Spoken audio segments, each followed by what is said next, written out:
Jira jirtuu kabajamtoota fardiftoota madda keenyaa utuun sinitti maa hojii waliin marsabaati. Baqattoonni walloo jedhanii of waaman lola dasee fi naannawa isheetti adeemsifamaa jiru wal qabate hedduun isaanii yeroo ammaa kana baqatanii harbuu fi kamisee qubatanii jiraachuu maddi keenya naannawa sanii tokko madda nageenyatti himee jira. Baqattoota kanaaf ilmaan Oromoo yeroo nyaata fidanii kennaniif kamiseen abaa'oo shaneedha nu fixuuf summii itti godhuu malanii yeroo midhaan nuuf kennan harka isaaniitiin dursanii irraa nyaatanii nuuf haa kennanii jechuun uummata isaaniif jedhee dhama'ee nyaachisaa jiru sana dallansiisanii jiru jedha maddi keenya kuni. Akka maddi keenya kuni jedhutti uummanni keenya waan kana ofirra dabarsuu qaba malee garaa laafee ofitti qabuu hin qabu ergaan jedhu darbee jira.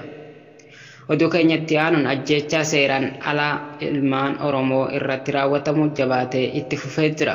Godina Wallagga Lixaa aanaa Najoo Ona Biqiltuu Dilaatti waraanni mootummaa Abiyyi Ahmediin bobbaafaman dargaggoo lama ukkaamsuun tokko battaluma rasaasan yoo ajjeesan tokko ammoo miidhaa jabaa irraan ga'uun isaanii beekamee jira. Haaluma kanaan dargaggoo Abiyoot Qanaatee kan jedhamu rasaasan yoo ajjeefamu dargaggoo Addunyaa kan jedhamu irra ammoo miidhaa jabaan gahuu madda keenya Najoo irraa hubachuun danda'amee jira.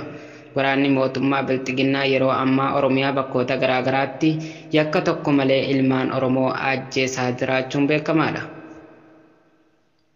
Oduu keenya gama birootiin waraanni humna ittisa Tigraay magaalaa Dasee to'achuuf lola jabaa gaggeessaa jiraachuun barame.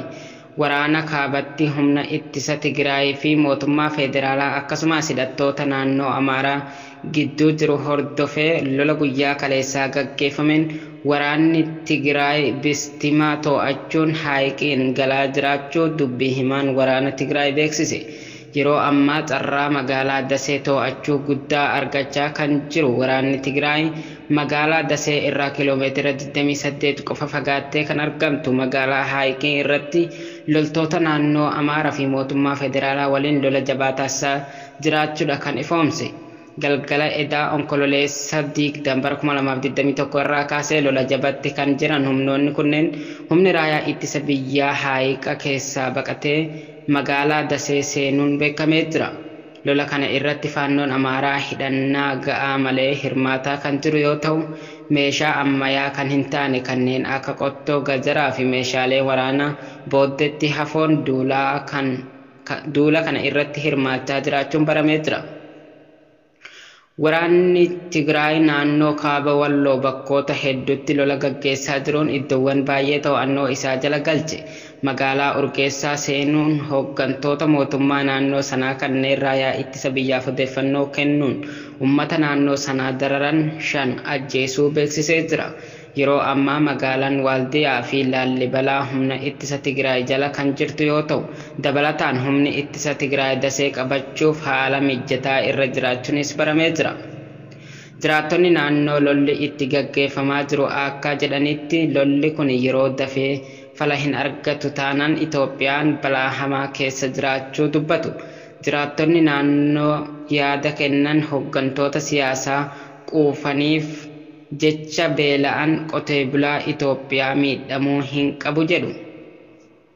Lolli yeroo ammaa jabaatee itti fufee kan jiru yoo ta'u dirree lolaa marti lolli gaggeeffamaa jiru injifannoo TDF'n goolabamaa jiraachuunis beekamee jira.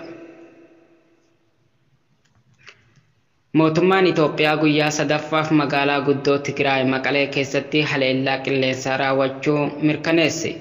Haleellaa sadaffaa kanaan buufata leenjii waraanaa humnoonni Tigraay itti fayyadaman rukutuu Ministeerri Koominikeeshinii Itoophiyaa Laggasaa Tulluu Rootersitti himanii jiru. Buufatni leenjii waraanaa kun kan ammaan dura raayyaan ittisa Itoophiyaa ajaja kaabaa itti fayyadamaa ture ta'us dabalanii himuu Rootersi gabaasee jira. Haleellaa qilleensarraa jalqaba wiixata darbe kan raawwate yoo ta'u meeshaalee koominikeeshinii TPLF itti fayyadamaa ture barbadeessuu irratti xiyyeeffatee akka ta'e mootummaan himee jira. Haleellaan qilleensarraa lammata roobii darbe raawwate ammoo naannoo Masfin Industiriyaala Injineeringii jedhamuun beekamu bakkeewwan TPLF meeshaa waraanaa itti oomishuu fi suphiturratti kan xiyyeeffatedha jedheera. Dubbi himaan TPLF obbo Geetaachoo Raddaa jettiin waraanaa mootummaa kamisa sa'aa booda magaalaa irratti marsaa akka turte malee xiyyeeffannoo kamuu rukutuu quba akka hin qabne rooyitersitti himanii jiru. Egaa daawwattoota keenya oduuleen biyya keessaa kana fakkaataa oduun biyya alaa akka ta'anitti isiniif dhiyaata. Oduu maddee alaa irraa arganneen Sudaan osoo dimokiraasiitti ce'uuf rarraatu eda darrageesseerti jedhan. Ergaa kufaatiin pirezidaantii Omar al-Bashir booda gareewwan hedduun hiree fuulduratti biyyattii keessatti dhageettii argachuuf taasisan hanguma dabaluu waliigalteerra ga'uun ammallee rakkoo ta'eera.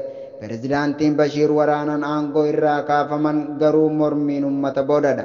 Yeroos qindoominni garee humnoota bilisummaa fi jijjiiramaaf FFC jedhu uummata mormiif daandiitti ba'e bakka bu'uun bulchaan waggoota 30tti siquuf biyyattii bulchuu qofaa kuffisuuf barbaadan. Taatee waggoota lamaan mudate akka agarsiisutti ergasii fuulduratti qajeeluu irratti waliigalteen taasifame xiqqoodha. Waliigalteen aangoo waliin qooduun waraanaa fi gareewwan uummata mormiif bahe bakka bu'uun gidduun raawwatame manni maree ce'umsa Sudaan hundaa'e. Ingilaanditti reeffi daa'ima ganna 5 laga keessatti erga argamee booda mucaan ganna 14 ajjeechaan isaa himatame. Mucaan Loogaan Gimiyaawon yookaan Loogaan Miliyaams jedhamuun beekamu reeffi isaa adoolessa 30 takka irratti laga Ogmer Birgeediin jiru keessatti argame. Mucaan sababa umrii isaa eenyummaan isaa hin himamne kun mana murtii Kaardiifeetti dhiyaate. Ajjeechaan Loogiin wal qabate harmeen isaa fi abbaan buddeena isaa akkasumas mucaan ganna 14 kun mana murtiitti dhiyaataniiru. Egaa kabajamtootaa fi hordoftoota madda nageenyaa oduu biyya alaa biyya keessaa qindeessee kan simbiraan gahaa turan Ejersoo Walloo fi Umar Sabaati gama ogummaa fi teeknikaatiin mu'ee callaan faana ture haga waan waliin turtaniif galatooma.